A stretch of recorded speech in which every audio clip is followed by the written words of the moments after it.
Exodus chapter 22. Protection of property. Whoever steals an ox or a sheep and slaughters it or sells it must pay back 5 head of cattle for the ox and 4 sheep for the sheep. If a thief is caught breaking in at night and is struck a fatal blow, the defender is not guilty of bloodshed. But if it happens after sunrise, the defender is guilty of bloodshed.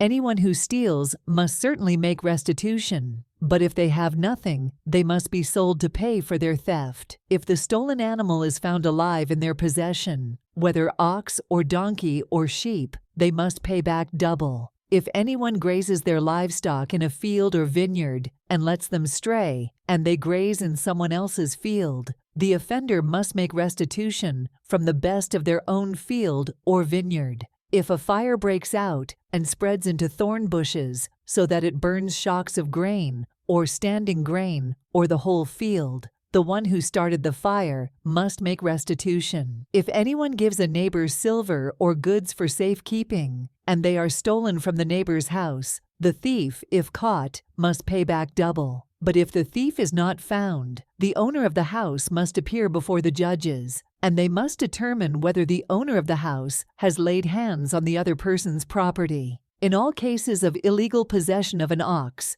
a donkey, a sheep, a garment, or any other lost property about which somebody says, "This is mine," both parties are to bring their cases before the judges. The one whom the judges declare guilty must pay back double to the other. If anyone gives a donkey, an ox, a sheep, or any other animal to their neighbor for safekeeping, and it dies, or is injured, or is taken away while no one is looking, the issue between them will be settled by the taking of an oath before the Lord that the neighbor did not lay hands on the other person's property. The owner is to accept this, and no restitution is required. But if the animal was stolen from the neighbor, restitution must be made to the owner.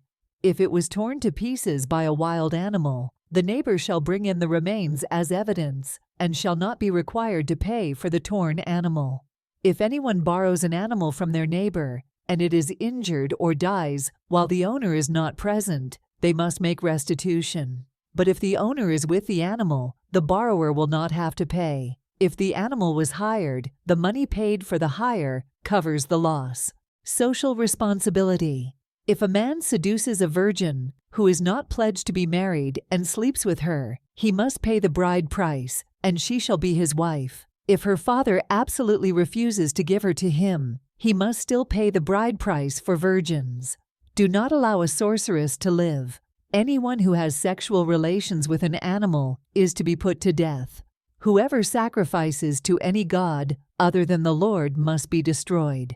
Do not mistreat or oppress a foreigner, for you were foreigners in Egypt. Do not take advantage of the widow or the fatherless. If you do, and they cry out to me, I will certainly hear their cry. My anger will be aroused, and I will kill you with the sword. Your wives will become widows, and your children fatherless. If you lend money to one of my people among you who is needy, do not treat it like a business deal. Charge no interest. If you take your neighbor's cloak as a pledge, return it by sunset, because that cloak is the only covering your neighbor has. What else can they sleep in? When they cry out to me, I will hear, for I am compassionate. Do not blaspheme God or curse the ruler of your people. Do not hold back offerings from your granaries or your vats. You must give me the firstborn of your sons. Do the same with your cattle and your sheep.